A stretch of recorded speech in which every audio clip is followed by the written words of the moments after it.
2023 was the year that Japan finally reopened her borders, after having kept them shut throughout the whole corona scare. So, like everybody else, my wife and I and my two best friends decided it was time to go back.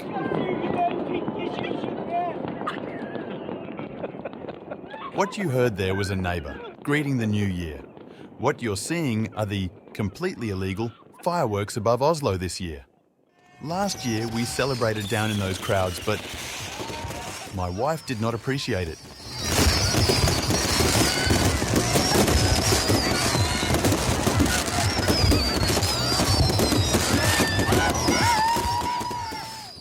Sadly, January is only the beginning of a long and bitter winter in Norway, and we won't be able to go before mid-September. So please watch some snow and suffer the wait with me as I tell you about where we're headed. I'm a grown man of 32 by now, but when I was 16, I went on exchange to Japan and ended up in a family-run Buddhist temple in a very rural town called Kasaoka. Since then, I've managed to stay in touch, learn some Japanese, and even have my wife virtually adopted by that host family of mine. In fact, it has been made abundantly clear to me on more than one occasion that should we split up, it is my wife who will remain the daughter of the family, whilst my lot may be unaccounted for. At any rate, Kasaoka is where we'll go first, and my host family has told me they will be renting a large car to drive us all around in. We'll be staying at the temple to be pampered and fed for a week and then travel north towards Osaka and later to Tokyo.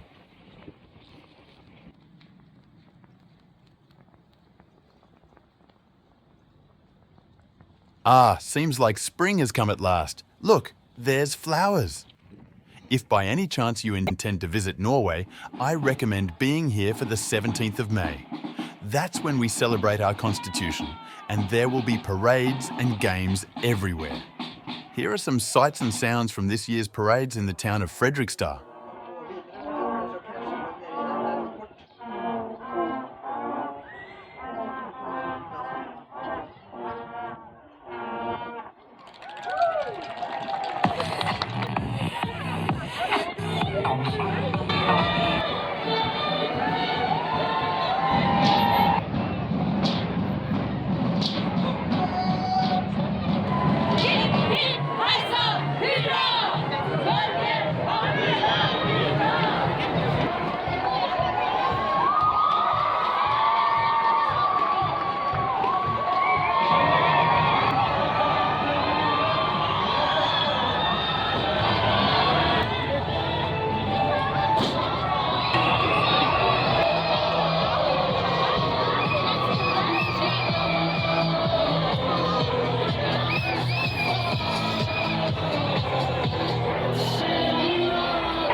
The youngsters in red and blue jumpsuits are this year's high school graduates.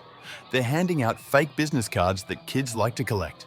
They're usually covered in obscene jokes and fake phone numbers. Might make a good souvenir. There goes a Christian parade.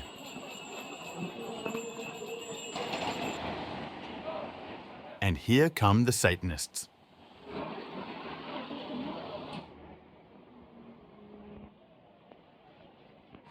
Later, a nearby building burned. I wonder which of the two groups were responsible. I'm sorry if it's too much Norway and too little Japan so far in this video, but we had a whole summer to wait through. And what a wonderful summer it was!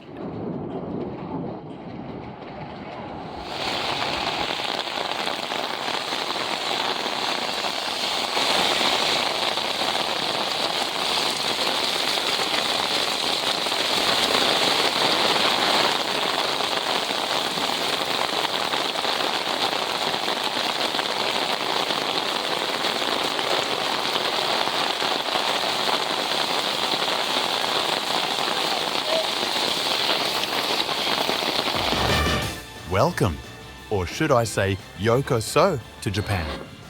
Just kidding, still Norway. This is the Oslo harbour. And these are floating saunas. They're very popular for ice bathing in the winter, and they can be equipped with a motor to propel them out into the fjord. Recently, someone in such a sauna rescued 2 people from drowning after they drove their Tesla into the sea. We still had lots of time to prepare for our journey, and that was lucky, because I struggled to find a good solution for the big camera I intended to bring. The camera, which was another very fancy gift from my host family, is pretty huge and weighs several kilos, so I knew it would strain my neck badly if I carried it in a shoulder sling for a month. And there was no way I wasn't bringing it to shoot pictures with my host father again. So here's a product which became the almost perfect solution. I don't know what it is called, but it's a full metal clasp which attaches to your belt and allows you to slide the camera into a lock. That way, you can carry it around on your hip, like a photography cowboy.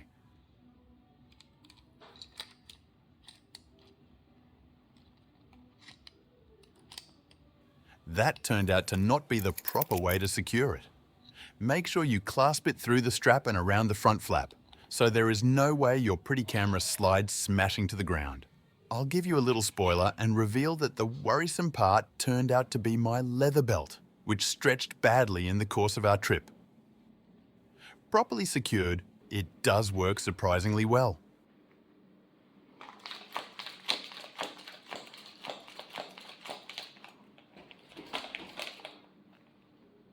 I can even sit down comfortably while having a long, all-metal zoom lens equipped. This is looking pretty ridiculous, of course, but I'm impressed it can handle over 4 kilos of equipment like this. And with that, it was off to my grandparents' cabin for some family photography. I needed to get into the groove again. By the way, doesn't this remind you of that car scene in Spirited Away? When I got back, I tried printing some of the photos in a large format too. I was pretty happy with the results.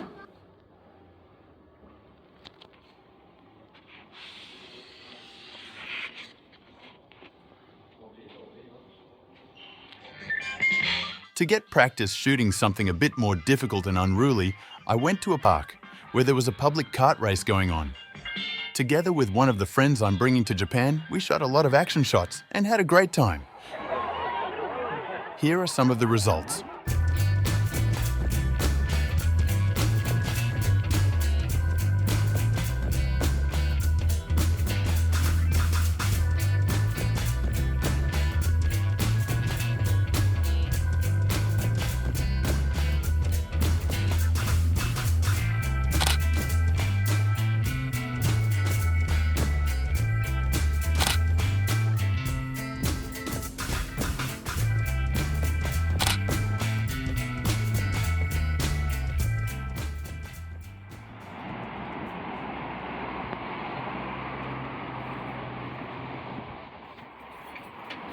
Towards the end of summer, we were beginning to feel it in our bones, and we could almost imagine ourselves on board any plane we spotted in the sky.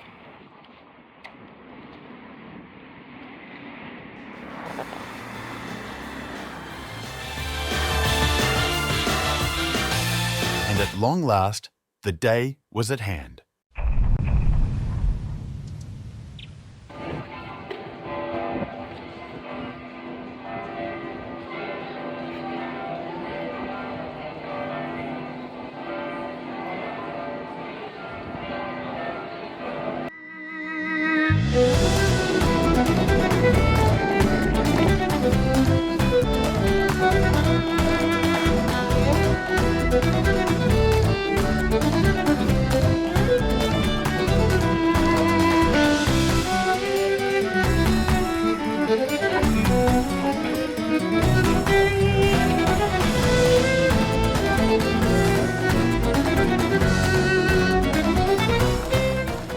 We met up with our 2 friends at the airport and immediately began playing around with the little video camera I had also brought along.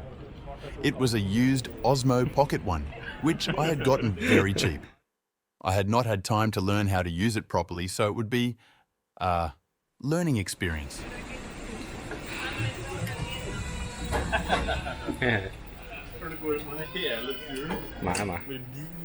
But hopefully, it will yield steadier footage than the phone camera stuff you just suffered through. It can also do fun things like time lapses. this could come in handy. We will be traveling from Okayama, where Kasaoka lies, up through Osaka and then to Tokyo. But that's just the gist of it. Along the way, we intend to visit Kurashiki, Onomichi, Miyajima, Hiroshima, Kobe, Kyoto, Universal Studios Japan, the Osaka Aquarium and more. Pretty insane. But we have a full month together, and I think it may just be possible.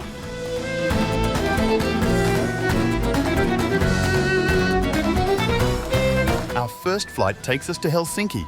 From there, we're going to Haneda Airport in Japan, where we'll transfer to a domestic flight down to Okayama. This is going to be a long ride.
The lights from cities below at night was mesmerizing. I'm sorry I wasn't able to record it for you.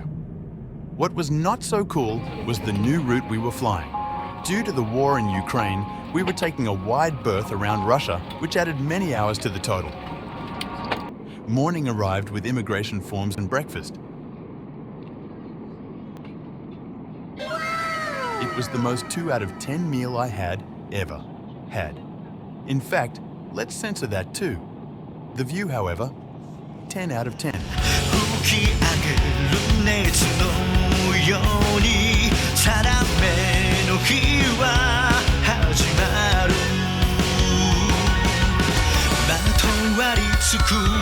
Then we saw Mount Fuji. There was no mistaking it. We were finally in Japan.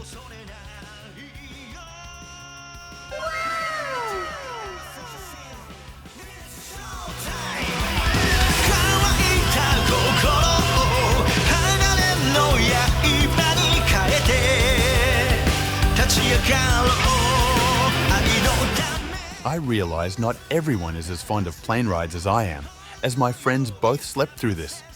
Nevertheless, I do feel the need to include a bit of this footage. I mean, just look at those clouds.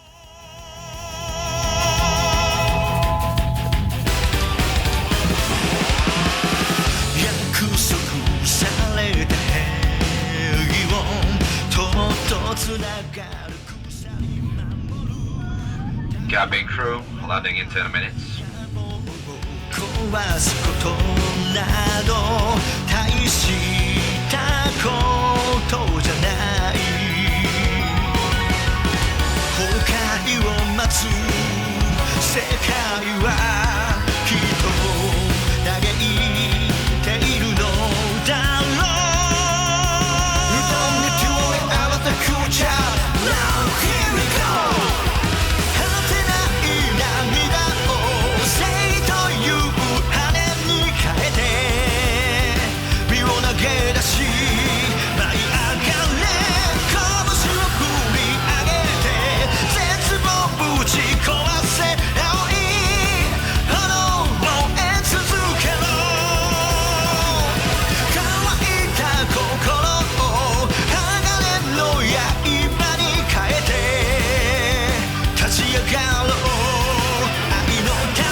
Haneda Airport is for some reason less popular than Narita, despite being closer to the actual city of Tokyo. It stands on so-called reclaimed land, which means it's literally a fake island built in the Tokyo Bay.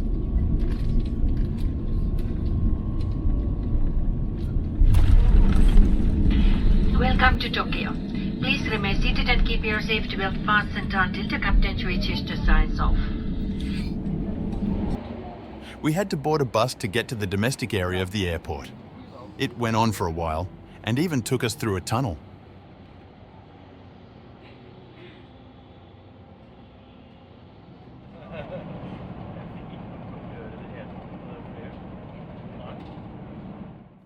Now, things were beginning to look properly Japanese. We could hardly see any foreigners here, apart from our little group. And this is as Japanese as it gets. Here, it is customary to buy a local snack for friends and colleagues whenever you travel somewhere. This stand has special gift snacks just for your pets. I want to introduce you to a selection of the products offered on the domestic flight. This here is a comb with which you can rake both your hair and your face. This is a pocket translator which appears in Doraemon, a comic which has remained popular since 1969. Doraemon is a robot cat from the future who has all kinds of almost magical future tech devices, such as an automatic translator. Next up, devices for measuring distances and trajectories on the golf course. Isn't this basically cheating? Here's one that really caught my eye. This is official fashion merch designed by the airline based on the actual cabin crew outfits. And if you thought that was a bit maniac, have a look at this. This is aircraft perfume. With it, you can carry the smell of an air ride anywhere you go. At long last, Okayama. This boy is Momotaro, the peach boy from an old Japanese fairy tale which has been chosen as the prefecture's mascot.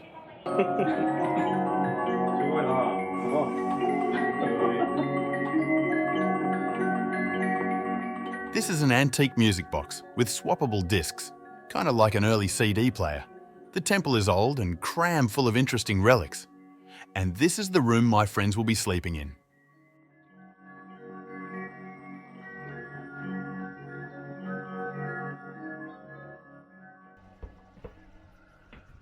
But not for long.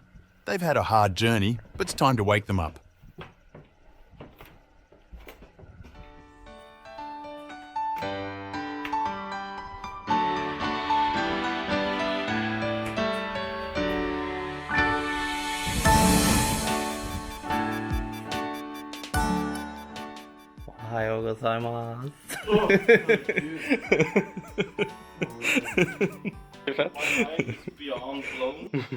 Luckily, the artist journey and sleep deprivation hadn't broken their spirits. Ja, han bruker det jo til tagge. Jeg begynner å grine her. Helt seriøst. På et lite.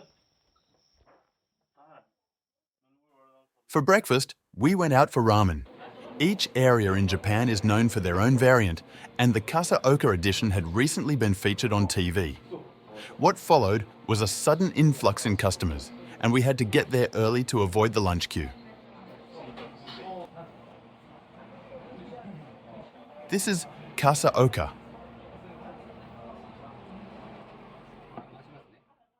Down here. I will show you around town in the next episode, but before that, there's somewhere else we want to go. I'll give you a little montage of views around the temple for now.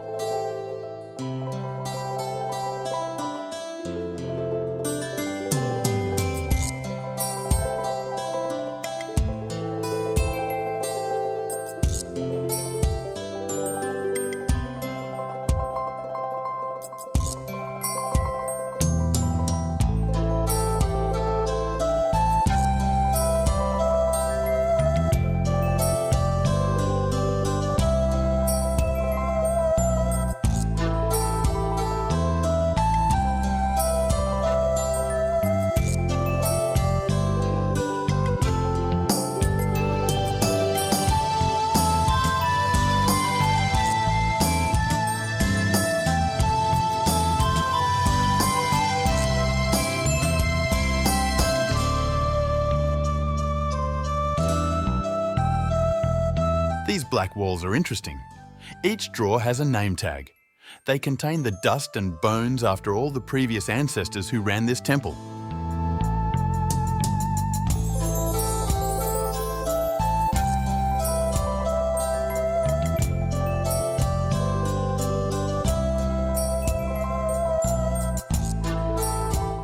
This is a ginkgo tree.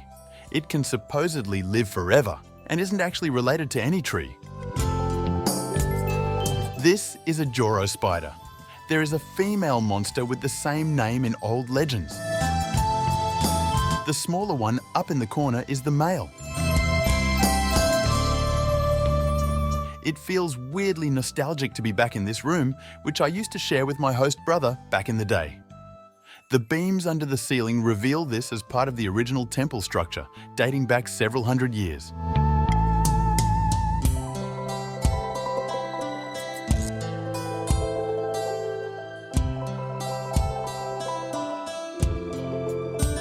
Over in the corner, there's a small desk where you can do your homework. There's a little detail to this desk, which I'd like to show you. This wooden insert was made by my host father. It is an old Japanese technique for sealing cracks to stop it from breaking up completely. Back in the day, all Japanese furniture was made without the use of nails. Our first day trip goes to Kurashiki. It is one of the towns which survived the Second World War firebombing, and it still has a lot of preserved buildings dating back from before the war. We are a proper tourist troupe, each with our backpacks and massive cameras. This is my first time experiencing Japan as a tourist, as opposed to a student or worker, so I fully embrace it. My wife would have preferred to stand out less.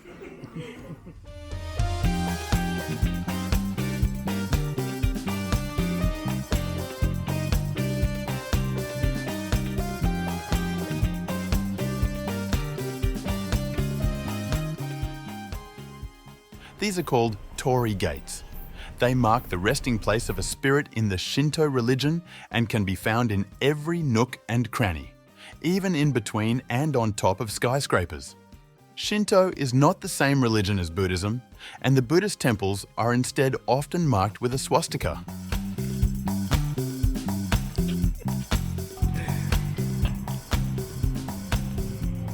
I may not have paid enough attention, but this is actually the first time I see someone in a wheelchair in Japan.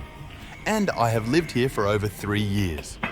It's not easy to get around through cramped streets and numerous rampless stairs, so I can't imagine it's easy being wheelchair-bound in this country. Kurashiki is definitely a very touristy destination with souvenir shops lining the streets. However, it has a very nice and calm atmosphere, and it is almost exclusively visited by domestic tourists, so it's still a bit of a hidden gem.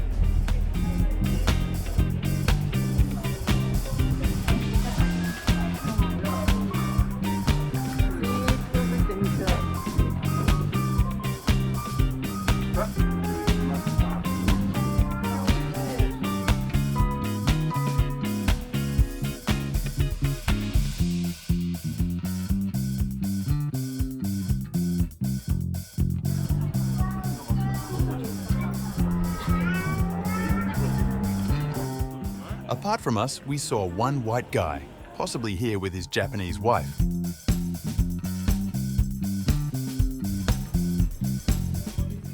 We also noticed a single Chinese couple who were talking to the young man pulling their rickshaw using voice translation.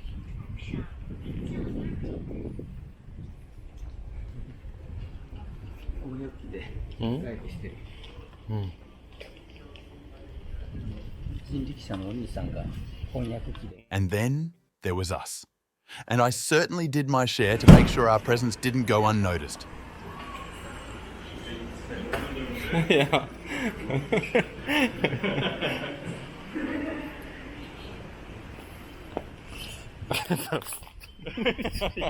Guided moment. Ja, så høflig å holde døra oppe for folk og sånn. Du bare... Jeg vet ikke, jeg forventet at det skulle være mye tingere. Men her var det jo mye fint da. Silje, skulle ikke titta litt her da?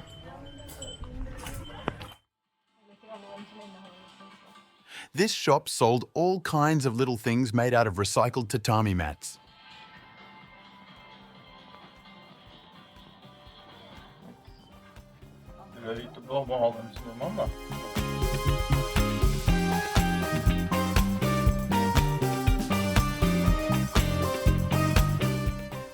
This is my host father, berating me for filming inside the store. I made a show of putting the camera away for a little while. This is some sort of purple sweet potato dessert. I didn't end up trying it though. Here's an old-style mailbox. And these are retro robot toys, which used to be very popular in the 50s and 60s. Kurashiki is a river town and is famous for denim textile production. Therefore, many stores here sell denim goods. They claim this particular shade of blue is only made here.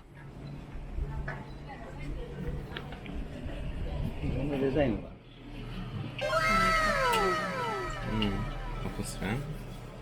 Till snart till. Ja. Om jag hade En gavel? till mig. Till dig? Jag såg det.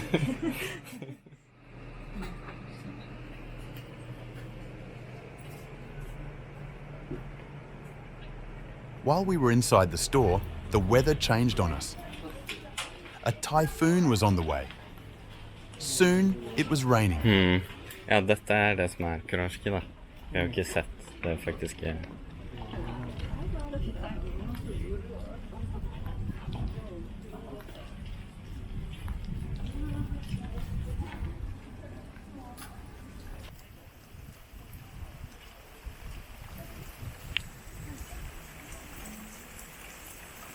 This boat is used during festivals when masked oni, or Japanese trolls if you like, sail down the river in it playing drums. 40分早かったな。帰るときは帝国か、ちょっと遅れるかぐらいになるんだから。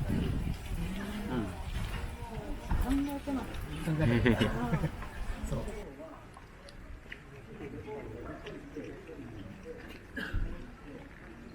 The water came in fast. Today, the only drum beats are of thunder and rain. Along with everyone else, we take cover under the roofing jutting out from the riverside coffee shops. The shops themselves are full. However, it turned out to be a pretty nice opportunity for a photo shoot.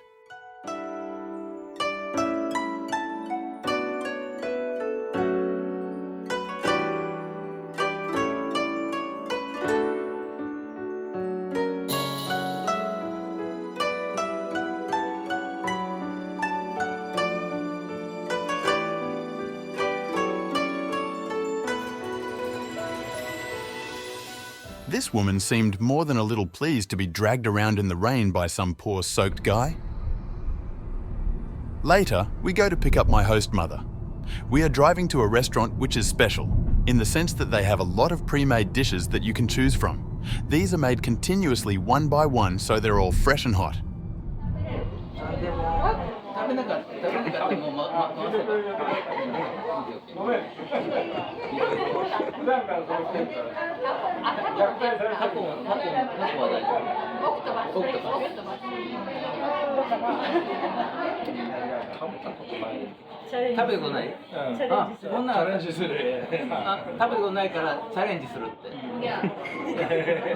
Despite being a place where you choose dishes, we leave actual choosing to my host parents. We end up trying a lot of delicious and interesting food. Pickled turnips with grapes, lotus root, asparagus and zucchini, topped with Parmesan cheese. Here is some sort of deep-fried chicken. These are purple potatoes, sprinkled with small fish. And here it is, the promised octopus.